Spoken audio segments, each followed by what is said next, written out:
Friends, बढ़ते हैं आज की हमारी कहानी की तरफ। दर्द से मोहब्बत तक का सफ़र भाग 37। साथ ही अगर कहानी पसंद आती है तो वीडियो को लाइक करें, शेयर करें और मेरे चैनल ढेर सारी कहानियों को सब्सक्राइब कर लें। तो आइए शुरू करते हैं। अभी तक हमने पढ़ा कि काव्या देव से अपनी सासू माँ के साथ रहने की परमिशन मांगती है, तो देव काव्या को माँ और बाकी सबके साथ छोड़कर चला जाता है। अब आगे काव्या ने ये 15 दिन देव के बिना गुजारने जितने आसान सोचे थे, ये उसके लिए उससे भी ज्यादा मुश्किल थे। समय अपनी रफ्तार से चल रहा था, पर काव्या अपना मन लगाने के लिए महेश जी और विक्की के साथ उनके ऑफिस के काम में घर से ही उनकी मदद करती थी। लेकिन ऑफिस का सारा काम काव्या देव के कमरे में बैठकर ही करती थी, क्योंकि यहाँ काव्या को देव का एहसास होता था, जैसे वो यहाँ ना होकर भी उसके साथ था। कभी कभी काव्या देव के कपड़ों को पहनकर भी देव के एहसास को महसूस करती थी, जैसे मानो देव ने उसको अपनी बाहों में भरा हुआ हो। आज भी काव्या देव की शर्ट पहने लैपटॉप पर काम कर रही थी कि तभी अचानक राधिका देव के रूम में आ जाती है, पर काव्या इतना अपने काम में मशगूल थी कि उसको राधिका के आने का पता ही नहीं चला। काव्या ग्रीन सलवार सूट पर ब्लू कलर की देव की शर्ट पहने बहुत प्यारी लग रही थी। उसने अपने दोनों पैर टेबल पर रखे हुए थे और पैरों पर लैपटॉप रखकर कुछ बहुत ध्यान से पढ़ रही थी। काव्या को इस तरह देव की शर्ट पहने देखकर राधिका के चेहरे पर मुस्कुराहट आ जाती है और वो चुपके से उसकी एक फोटो क्लिक कर लेती है। फिर वो काव्या के पास जाकर उसके कंधे पर हाथ रखती है तो काव्या चौंक जाती है, पर राधिका को सामने देखकर काव्या जल्दी से अपना लैपटॉप नीचे रखती है और मुस्कुराते हुए राधिका को गले लगाते हुए कहती है, तूने तो मुझे डरा ही दिया, कैसी है और तुझे आज याद आ रही है मेरी। राधिका मुस्कुराते हुए काव्या को अपने गले से अलग करते हुए कहती है, अपने और देव के बीच मुझे क्यों लेकर आ रही है, तेरा देव नाराज हो जाएगा। मतलब? और क्या बोल रही है, पागल हो गई है क्या? काव्या हैरानी से राधिका को देखते हुए कहती है। तो राधिका काव्या की पहनी हुई शर्ट की तरफ इशारा करते हुए कहती है, मैं तेरे और देव के बीच कैसे आ सकती हूँ। इतना कहकर राधिका जोर जोर से हंसने लगती है, तो काव्या झेप जाती है और जल्दी से देव की शर्ट उतार देती है और हकलाते हुए कहती है, वो तो बस ऐसे ही पहन ली मैंने। वो हाँ, यहाँ एसी चल रहा था ना, तो मुझे ठंड लग रही थी और ये शर्ट यहीं रखी थी तो मैंने पहन ली बस, और कोई बात नहीं है। काव्या मासूम सा चेहरा बनाते हुए कहती है, ओ यार तू कितनी क्यूट है। राधिका काव्या के गाल खींचते हुए कहती है, देव तेरा होने वाला पति है काव्या, और तेरा हक है इन सब चीजों पर, तो तू इतना घबरा क्यों रही है। जैसे देव तेरा है वैसे ही उसकी चीजें भी तेरी ही हैं, तो तू ऐसे क्यों बिहेव कर रही है जैसे मैंने तेरी कोई चोरी पकड़ ली हो। ऐसा कुछ नहीं है, और हाँ ये सब मुझे पता है, वो तो बस तुझे देखकर मैं थोड़ा सा डर गई थी, और कुछ नहीं। काव्या अपनी नजर इधर उधर घुमाते हुए कहती है और फिर दोनों हंसने लगती हैं। यार सच बताऊं तो मैं देव को बहुत मिस कर रही हूँ। मुझे तो लगा था कि ये 15 दिन जल्द ही निकल जाएंगे, पर अब एक एक दिन निकलना बहुत मुश्किल हो रहा है, और देव भी इतना बिजी है कि उनसे फोन पर भी बात नहीं हो पाती है, और अभी तो 3 दिन और हैं यहाँ से निकलने में। ओह, तो मैडम को अपने उनकी याद सता रही है। कोई बात नहीं, हम जा रहे हैं आज तुम्हारे पिया के देश, कहो तो तुम्हें भी ले चलें।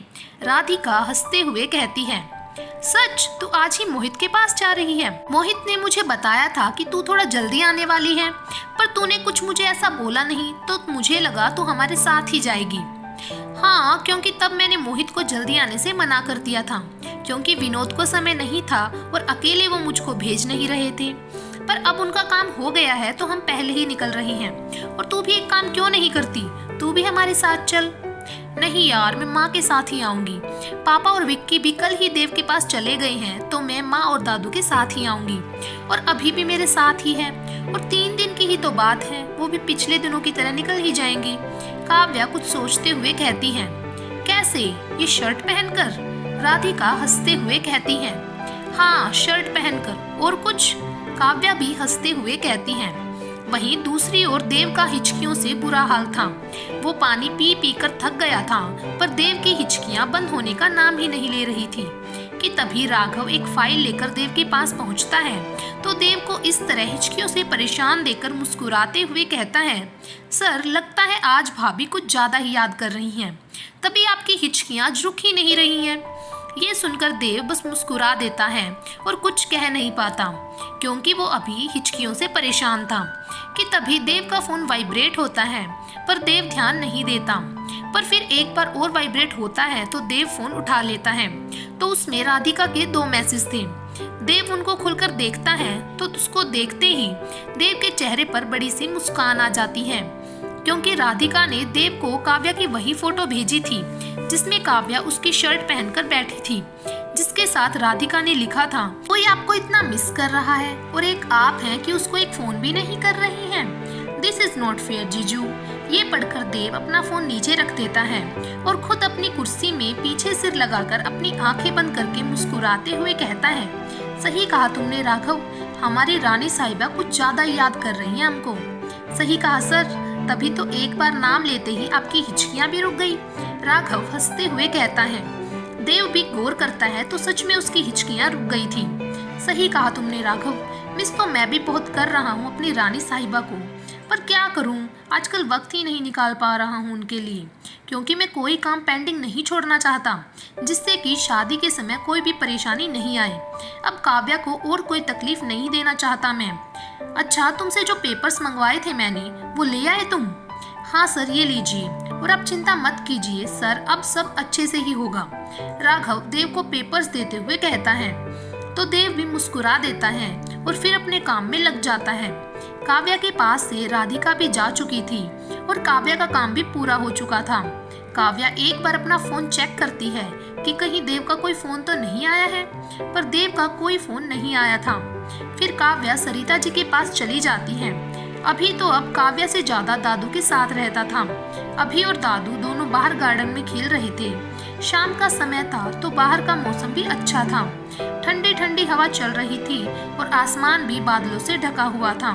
सरिता जी बाहर गार्डन में बैठी उन दोनों को खेलते हुए देख रही थी तो काव्या भी उनके पास आकर उनके कंधे पर सिर रखकर बैठ जाती है। तो सरिता जी मुस्कुराते हुए कहती हैं, देव से बात हुई? तो काव्या ना में सिर हिला देती है। कोई बात नहीं, जिस दिन हम वहाँ पहुँचेंगे ना तो सबसे पहले उसके कान खींचूंगी। जब से गया है तब से एक दिन भी ढंग से बात नहीं की है उसने। नहीं माँ, शायद बिजी होंगे देव, वरना वो ऐसा कभी नहीं करते। पिछले दिनों कितना टाइम यहाँ रहे तो उनका कितना काम छूट गया होगा। अब इतनी बड़ी जिम्मेदारी है तो उसको अच्छे से निभाना भी तो देव का ही फर्ज है ना माँ। और मैं भी हमेशा उनसे यही एक्सपेक्ट करूंगी कि वो सबसे पहले अपने काम पर ही ध्यान दे। मैं कभी भी किसी भी तरह देव और उनके काम के बीच में नहीं आना चाहती माँ। तो कभी आ भी नहीं सकती उसके काम के बीच, क्योंकि उसके लिए जितना उसका काम जरूरी है ना बेटा, उतनी ही तू भी जरूरी है। और चिंता मत कर, नहीं खींचूंगी तेरे देव के कान। सरिता जी हंसते हुए कहती हैं तो काव्या सरिता जी के गले लग जाती है। थोड़ी देर वहीं बैठने के बाद काव्या और सरिता जी भी अंदर चले जाते हैं। काव्या यहाँ से जाने से पहले हर एक पल को महसूस करना चाहती थी। काव्या को इन दिनों सरिता जी, महेश जी, दादू, विक्की सबसे इतना प्यार मिला था कि वो अपने पिछले दिनों के सारे दर्द भूल गई थी। अब इसके दिमाग में बुरी यादों की जगह सिर्फ अच्छी यादें थी जिनको वो हमेशा अपने साथ रखना चाहती थी।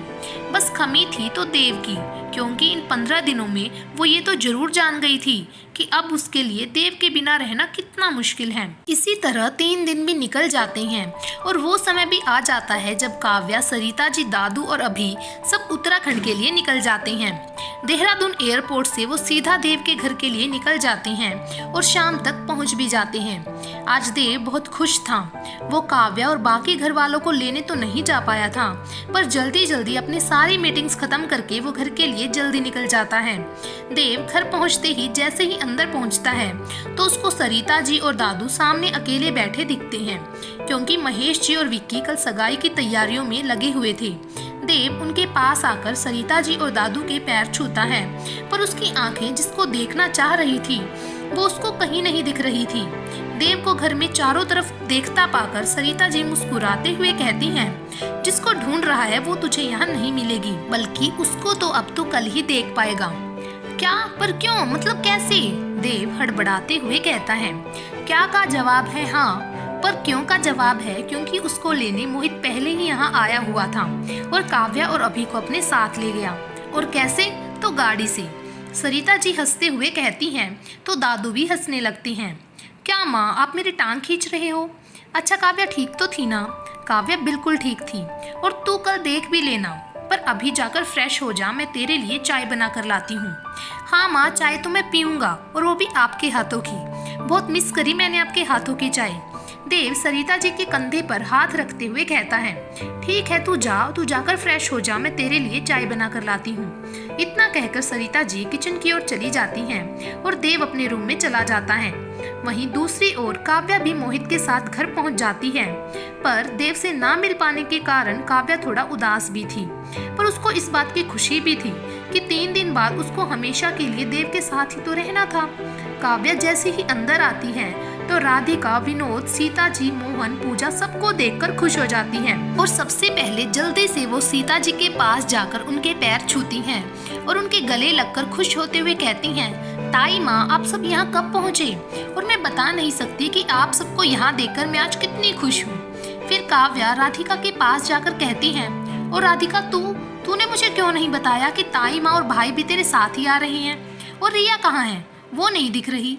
कि तभी रिया पीछे से आकर काव्या को गले लगाकर देव की नकल करते हुए कहती हैं, अरे रानी साहिबा, आपने सबको पूछा और अपने देव को ही भूल गई। मैं तो आपका कब से इंतजार कर रहा था। पता है तुम्हारे बिना ये 15 दिन कितनी तन्हाई में कटे हैं मेरे। ऑफिस में फाइलों में मुझे सिर्फ तुम दिखती थी, यहाँ तक कि राघव में भी बस तुम ही दिखती थी काव्या को रिया थोड़ा खींचते हुए कहती है तो सब जोर जोर से हंसने लगती हैं। तो काव्या अपने दोनों हाथों से अपना चेहरा छुपा लेती है तो मोहित रिया के पास आकर झूठा गुस्सा करते हुए कहता है, क्या रिया तुम क्यों मेरी कली को परेशान कर रही हो? कहीं हमारी दुल्हनिया ज्यादा शर्मा गई और कल सगाई के लिए बाहर ही नहीं आई तो हम क्या करेंगे? मोहित हंसते हुए कहता है तो काव्या अपनी कमर पर हाथ रखते हुए कहती है, अच्छा तो तुम सब मिले हुए हो। सब सुबह से बैठकर यही प्लान बना रहे थे ना कि काव्या के आते ही उसको कैसे परेशान करना है? बिल्कुल भी नहीं काव्या जी, हम कौन होते हैं आपको परेशान करने वाले? कहीं आपने हमारी शिकायत अपनी उनसे कर दी तो हमको तो बेल भी नहीं मिलेगी। राधिका काव्या के कंधे पर हाथ रखकर हंसते हुए कहती है तो राधिका के साथ साथ काव्या भी हंसने लगती है। यार तू ऐसे ऐसे सॉल्यूशन कहाँ से लेकर आती है, और तेरा सही में कुछ नहीं हो सकता, काव्या हंसते हुए कहती है। तो राधिका काव्या के सामने आकर कहती है, अगर मेरी बातों से तेरे इस प्यारे से चेहरे पर इतनी प्यारी सी मुस्कुराहट आती है तो मैं तो बुढ़ापे तक ऐसी बातें करने को तैयार हूँ। कि तभी काव्या के फोन पर देव का फोन आ जाता है, जिसको देखते ही काव्या के चेहरे पर बड़ी सी मुस्कुराहट आ जाती है।